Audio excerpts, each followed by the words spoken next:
अस्सलाम वालेकुम। आज मैं आपके लिए लेके आई हूँ बहुत ही मज़ेदार टेस्टी रेसिपी। बहुत मज़े की रेसिपी है। सिर्फ चंद घर में से ही आप चीज़ें इसको इस्तेमाल करके आप ये रेसिपी तैयार कर सकते हैं। आप इसको अफ्तारी में बनाएं, आप इसको ईद पर बनाएं, एज अ डेज़र्ट के तौर पर भी आप इसको यूज़ कर सकते हैं और आप इसको शरबत के तौर पर भी इसको यूज़ कर सकते हैं। बहुत मज़े की ये रेसिपी बनती है। अगर आप ये बनाएंगे आपको ज़रूर पसंद आएगी। अस्सलाम वालेकुम व्यूवर्स, खुश रहें, आबाद रहें। चले जी रेसिपी स्टार्ट करते हैं। सबसे पहले मैंने यहाँ पर तुख्मे बलंगा लिया है। 2 चम्मच मैंने तुख्मे बलंगा लिया है। इसके अंदर मैंने पानी डालकर इसको मैं रख दूँगी सोख होने के लिए, ताकि ये फूल जाए। यहाँ पर मैंने ली हैं बारीक वाली सवैयाँ। आप कोई भी सवैयाँ ले सकते हैं, लेकिन वो बारीक होनी चाहिए। मैंने ये वाला पैकेट लिया है। इसके अंदर भी मैं इसको क्रश कर लूँगी अच्छी तरीके से, ताकि ये बिल्कुल भी इधर उधर वेस्ट ना हो और ये सही से क्रश हो जाएं।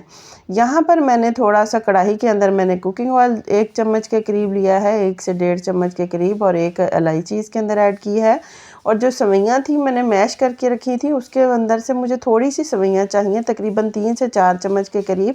मैं यहाँ पर बना रही हूँ सिर्फ 3 गिलास तक की क्वांटिटी के मुताबिक। आप अपनी क्वांटिटी इससे कम या ज़्यादा भी कर सकते हैं।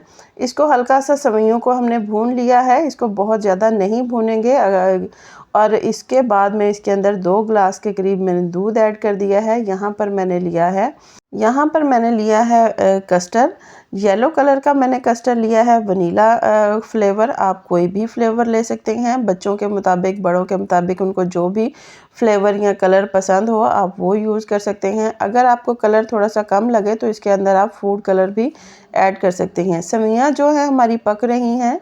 हमने इसको पकने के लिए दूध के अंदर डाल के रख दिया था। इसमें उबाल आना शुरू हो गया। 2 मिनट के लिए हमने इसको कुक किया। बहुत ज़्यादा इसको कुक करने की ज़रूरत नहीं है।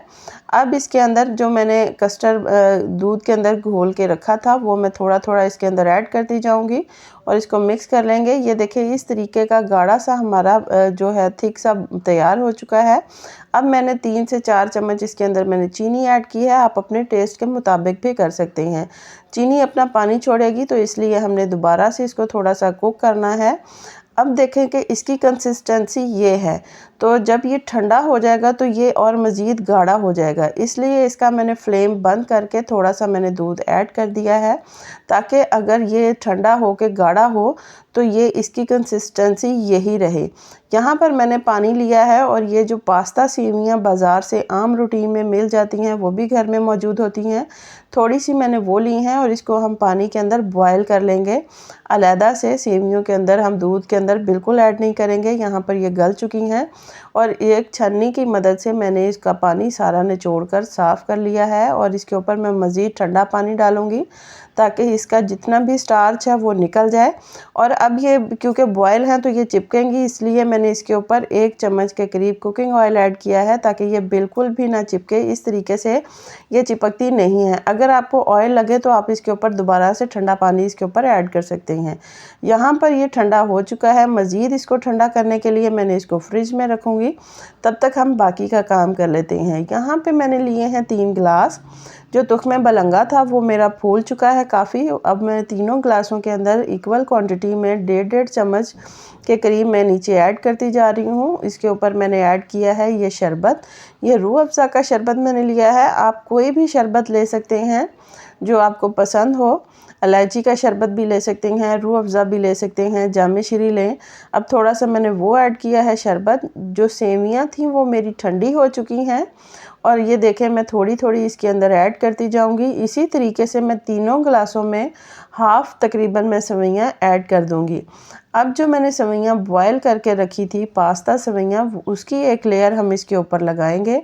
तीनों गिलासों के ऊपर मैं एक एक लेयर लगाती जाऊंगी। लेयर लगाने के बाद ये देखें बेहतरीन सा मैंने इसके ऊपर प्रेस करके इसकी लेयर लगा दी है। सबके ऊपर मैं ऐसे ही लेयर लगाऊंगी। अब यहाँ पर मैंने इसके ऊपर थोड़ी सी मैंने जेली ऐड की है। आप स्ट्रॉबेरी ऐड कर सकते हैं या कोई फ्रूट भी ऐड कर सकते हैं। मज़ीद इसके ऊपर मैंने सवैयाँ जो दूध कस्टर्ड वाली बना के रखी थी वो उसकी एक और लेयर लगाऊंगी।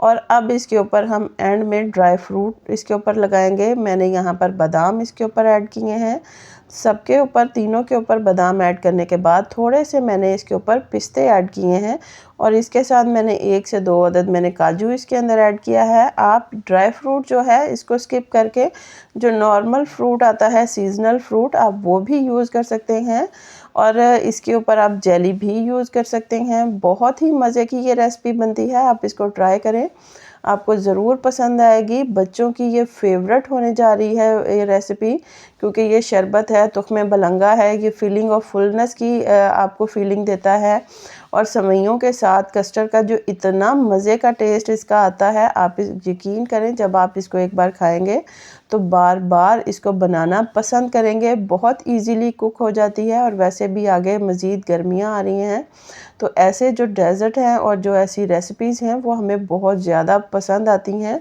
और रिफ़्रेशिंग का एहसास देती हैं।